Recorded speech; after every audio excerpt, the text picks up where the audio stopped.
আয়াত ১০৩ লা তুদরিকুহুল আবসার ওয়া হুয়া ইউদরিকুল আবসার ওয়া হুয়াল লতীফুল খবীর। অনুবাদ: দৃষ্টিসমূহ তাকে আয়ত্ত করতে পারে না, অথচ তিনি সকল দৃষ্টিকে আয়ত্ত করেন এবং তিনি সূক্ষ্মদর্শী, সম্যক অবহিত। তাফসির: আলোচ্য আয়াতে আবসর শব্দটি বছরের বহুবচন। এর অর্থ দৃষ্টি এবং দৃষ্টিশক্তি।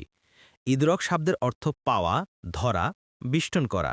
ইবনে আব্বাস রাদিয়াল্লাহু আনহুমা এ স্থলে ইদরক শব্দের অর্থ বিষ্টন করা বর্ণনা করেছেন। এতে আয়াতের অর্থ হয় এই যে জিন, মানব, ফিরিস্তা ও যাবতীয় জীবজন্তুর দৃষ্টি একত্রিত হয়েও আল্লাহর সত্তাকে বিষ্টন করে দেখতে পারে না। পক্ষান্তরে আল্লাহ তাআলা সমগ্র সৃষ্টজীবের দৃষ্টিকে পূর্ণরূপে দেখেন এবং সবাইকে বেষ্টন করে দেখেন। এ সংক্ষিপ্ত আয়াতে আল্লাহ তাআলার দুটি বিশেষ গুণ বর্ণিত হয়েছে। এক, সমগ্র সৃষ্টজগতের কারো দৃষ্টি বরং সবার দৃষ্টি একত্রিত হয়েও তার সত্তাকে বেষ্টন করে দেখতে পারে না। ২, তার দৃষ্টি সমগ্র সৃষ্টজগৎকে পরিবেষ্টনকারী, জগতের অণু-পরমাণু পরিমাণ বস্তুও তার দৃষ্টির অন্তরালে নয়। সর্বাবস্থায় এই জ্ঞান এবং জ্ঞানগত পরিবেষ্টনও আল্লাহ তাআলারই বিশেষ গুণ। তাকে ছাড়া কোনো সৃষ্ট বস্তুর পক্ষে সমগ্র সৃষ্টজগৎ ও তার অণুপরমাণুর এরূপ জ্ঞান লাভ কখনো হয়নি এবং হতে পারে না, কেননা এটা আল্লাহ তাআলার বিশেষ গুণ। ২ নম্বর ফুটনোটের বিবরণ: মানুষ আল্লাহ তাআলাকে দেখতে পাবে কিনা, এই মাসআলার দুটি দিক আছে। দুনিয়াতে তাকে কেউ দেখা সম্ভব কিনা, এই মাসআলারও দুটি দিক রয়েছে। ১, তাকে স্বপ্নে দেখা। এই ধরনের দেখা সম্ভব বলেই অনেকে তাদের অভিমত ব্যক্ত করেছেন। তারা তাদের মতের সপক্ষে দলিল হিসেবে নবী করিম সাল্লাল্লাহু আলাইহি ওয়াসাল্লাম কর্তৃক আল্লাহকে দেখার উপর বর্ণিত বিভিন্ন হাদিস উল্লেখ করেন। ২, দুনিয়াতে সরাসরি চোখ দ্বারা আল্লাহকে দেখা। দুনিয়াতে এ ধরনের দেখা কখনোই সম্ভব নয়। এর দলিল হল মূসা আলাইহিসসালাম আল্লাহকে দেখতে চেয়ে বলেছিলেন, রব্বি আরিনি, হে রব আমাকে দেখা দিন। তখন উত্তরে বলা হয়েছিল, লাং তারনি, আপনি আমাকে দেখতে পাবেন না। সূরা আল আরফ ১৪৩। আল্লাহর নবী হয়েও যখন মূসা আলাইহিসসালাম এ উত্তর পেয়েছিলেন, তখন অন্য কোনো জিন ও মানুষের সাধ্য কি যে দুনিয়ার এ চোখ দিয়ে আল্লাহকে দেখবে? আখিরাতে ঈমানদারগণ আল্লাহ তাআলাকে দেখতে পাবে। আখিরাতে বিভিন্ন স্থানে আল্লাহ তাআলার সাক্ষাৎ ঘটবে। হাসরে অবস্থানকালেও এবং জান্নাতে দৃষ্টিপাত করে বললেন, তোমরা স্বীয় রবকে এ চাঁদের ন্যায় চাক্ষুষ দেখতে পাবে। বুখারী ৫৫৪, ৭৪৩৫, ৭৪৩৭। বিস্তারিত জানার জন্য দেখুন ইবনে আবিল আইজ আল হানাফি, শরহুল আকিদাতে তহাবিয়া।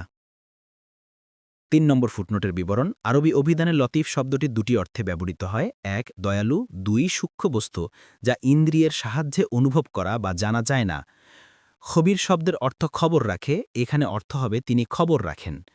সমগ্র সৃষ্টজগতের কণা পরিমাণ বস্তুও তার জ্ঞান ও খবরের বাইরে নয়।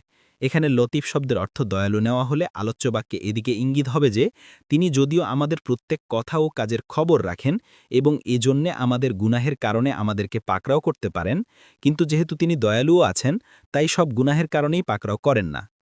সিফাতুল্লাহিল ওয়ালিদা ফিল কিতাবি ওয়াস সুন্নাহ। আয়াত ১০৪: قد جاءكم بصائر من ربكم فمن أبصر فلنفسه ومن عمي فعليها وما أنا عليكم بحفيظ। অবশ্যই তোমাদের রবের কাছ থেকে তোমাদের কাছে চাক্ষুষ প্রমাণাদি এসেছে। অতবার কেউ চক্ষুষ্মান হলে সেটা দ্বারা সে নিজেই লাভবান হবে, আর কেউ অন্ধ সাজলে তাতে সে নিজেই ক্ষতিগ্রস্ত হবে, আর আমি তোমাদের উপর সংরক্ষক নই। তাফসীর।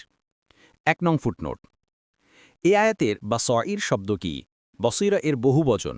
এর অর্থ বুদ্ধি ও জ্ঞান, অর্থাৎ যে শক্তি দ্বারা মানুষ অতীন্দ্রিয় বিষয় সম্পর্কে জ্ঞান লাভ করে।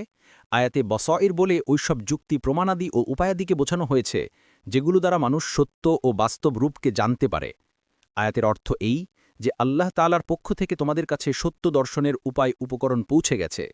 আল মানার অর্থাৎ কোরআন, রাসূলুল্লাহ সাল্লাল্লাহু আলাইহি ওয়াসাল্লাম ও বিভিন্ন মুজিজা আগমন করেছে ইবনে কাসির।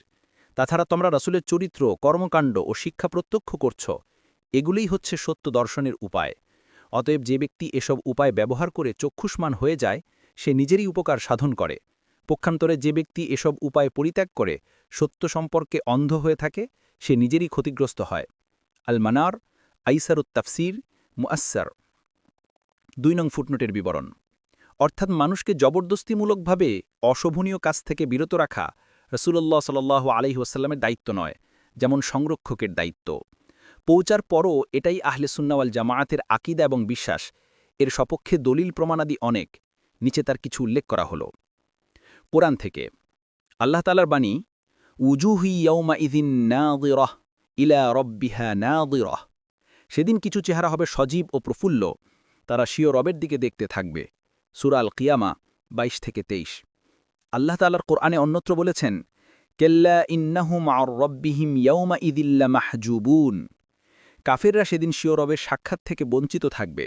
সূরা আল মুতাফফিফিন 15।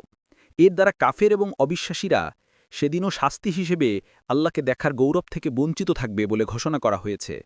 এই আয়াতের দ্বারা এটা স্পষ্ট হল যে যারা ঈমানদার তাদের এ শাস্তি হবে না, অর্থাৎ তারা আল্লাহকে দেখতে পাবে। আল্লাহ তাআলার বাণী, লিল্লাযীনা আহসানুল হুসনা ওয়া জিয়াদাহ। যারা সৎ কাজ করেছে তাদের জন্য রয়েছে জান্নাত, তদুপরি তার উপর রয়েছে কিছু বাড়তি। সূরা ইউনুস 26। এ আয়াতের তাফসিরে স্বয়ং রাসূলুল্লাহ সাল্লাল্লাহু আলাইহি ওয়াসাল্লাম থেকে সরাসরি আল্লাহকে দেখা বলে সহিভাবে বর্ণিত হয়েছে, যার আলোচনা পরবর্তী বর্ণনায় হাদিস থেকে আসছে। সহিহ হাদিস থেকে বিভিন্ন সহিহ হাদিসে ঈমানদারদের জন্য আল্লাহ তাআলাকে দেখার সুসংবাদ দেয়া হয়েছে। সে সমস্ত হাদিস মুতাওয়াতির পর্যায়ে পৌঁছেছে। ইমাম দারকুতনি এ সংক্রান্ত 20টির মতো হাদিস বর্ণনা করেছেন। অনুরূপভাবে ইমাম আবুল কাসেম লালাকাই 30টির মতো হাদিস বর্ণনা করেছেন। নিচে এর কয়েকটি উল্লেখ করা হল। রাসূলুল্লাহ সাল্লাল্লাহু আলাইহি ওয়াসাল্লাম বলেন, জান্নাতীরা জান্নাতে প্রবেশ করার পর আল্লাহ বলবেন, তোমরা যেসব নেয়ামত প্রাপ্ত হয়েছ, এগুলোর চাইতে বৃহৎ কোনো নেয়ামতের প্রয়োজন হলে বলো, আমি তাও দেব। জান্নাতীরা নিবেদন করবেন, ইয়া আল্লাহ, আপনি আমাদেরকে জাহান্নাম থেকে মুক্তি দিয়েছেন এবং জান্নাতে স্থান দিয়েছেন, এর চেয়ে বেশি আমরা কি চাইব? তখন মধ্যবর্তী পর্দা সরিয়ে নেওয়া হবে এবং সবার সাথে আল্লাহর সাক্ষাৎ হবে। এটাই হবে জান্নাতের সর্বশ্রেষ্ঠ নিয়ামত। সহিহ মুসলিম। জান্নাতীদের জন্য আল্লাহর সাক্ষাৎই হবে সর্ববৃহৎ নিয়ামত। অন্য এক হাদিসে আছে, রাসূলুল্লাহ সাল্লাল্লাহু আলাইহি ওয়াসাল্লাম এক চন্দ্রালোকিত রাতে সাহাবীদের সমবেবিহারে উপবিষ্ট ছিলেন। তিনি চাঁদের দিকে তাকিয়ে রাসূলুল্লাহ সাল্লাল্লাহু আলাইহি ওয়াসাল্লামের একমাত্র দায়িত্ব হচ্ছে আল্লাহর নির্দেশাবলী পৌঁছে দেয়া ও বুঝিয়ে দেয়া। এরপর স্বেচ্ছায় সেগুলো অনুসরণ করা না করা মানুষের দায়িত্ব। সাআদি। পরবর্তী তাফসিরে যেতে ভিডিওটি শেষ হওয়ার পূর্বেই এই বক্সে ক্লিক করুন। ভয়েস বা উচ্চারণে অনিচ্ছাকৃত ত্রুটি ক্ষমাসুন্দর দৃষ্টিতে দেখবেন ইনশাআল্লাহ।